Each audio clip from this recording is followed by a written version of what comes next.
This week on Ask an Expert, model trains.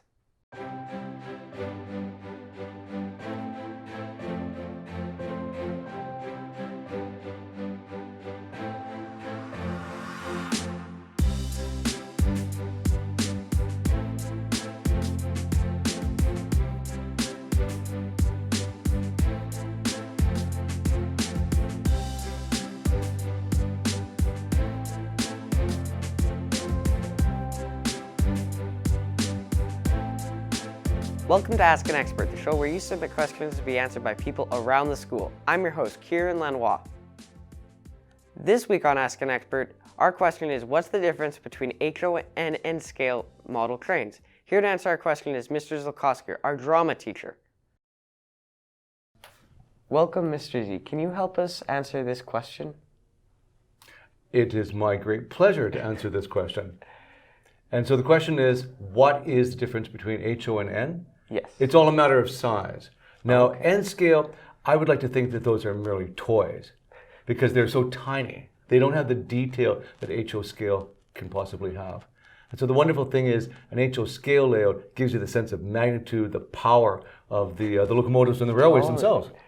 So which scale do you use? I'm going to guess HO. I think it's pretty obvious that I don't play with toys. You don't play with toys? toys? No, I am a ferroequinologist, which is a lover of trains, and so HO scale fits that perfectly. With the HO scale, how do you have to scale your surroundings to that train? That's a very good question because proponents of N scale will tell you that they can build these huge massive mountains and whatnot because they really, in a small space, they can create a large scenic background. Whereas HO scale, you have to plan very carefully because very quickly you could take over the space that you have allocated for your model railroad. Well, there's components in this that are electronic, and how does that fit into the whole setting that you have created? So the wonderful thing about model railroading is it can enable you to have many different interests and still be based on the idea of model railroading. Electronics is one of them.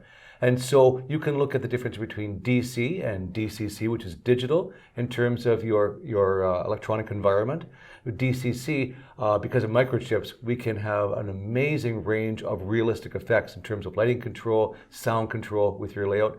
You could do that to a certain degree with DC. Now, I am a proponent of DC because I started with it over 30 years ago. And so to make a switch between the two would be a major investment. In your environment that you have created in the drama room, what components have made you very proud of your work? I think the really cool thing about the train in the drama room is that I've had the help of a student in grade 11, Aidan Quinton, and Sierra Parker and Caitlin Greenwood were also involved, and I think they still have a little bit of an interest in the train. So the cool thing about it is that it enables me to teach a student that's passionate about it, and it becomes a means by which I can talk about scenic environments in terms of set design. And it gives me a huge room with this little bit of an empty space upstairs that I could put to good use, building a portable layout. You have a great passion for trains. When and why did that start? I knew that question was coming. So the cool thing about model railroading is it enables me I have a great passion for history, for architecture. If I hadn't been a teacher, I would have been an expert on logistics, the shipment of goods and services between different locations. I'm fascinated by that, either being a logistics expert or own a trucking company. So the thing is, model railroading enables me to have that passion in terms of figuring out how to move objects, referring, of course, to freight and so forth and passengers. And then, so I also am able to work with history, to design things.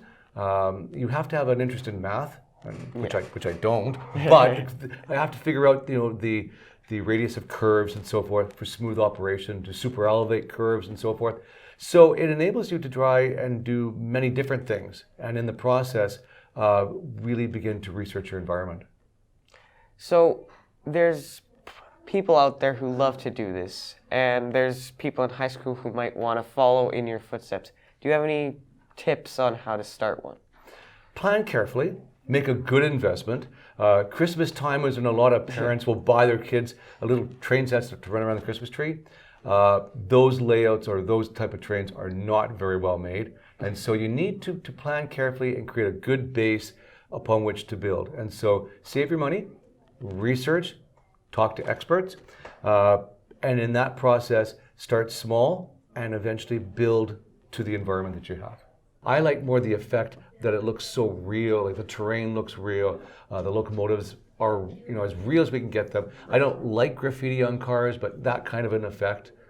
Well, thank you for answering questions and your love and sharing your love of model trains. It is my absolute love. So thank you so much. Thank you.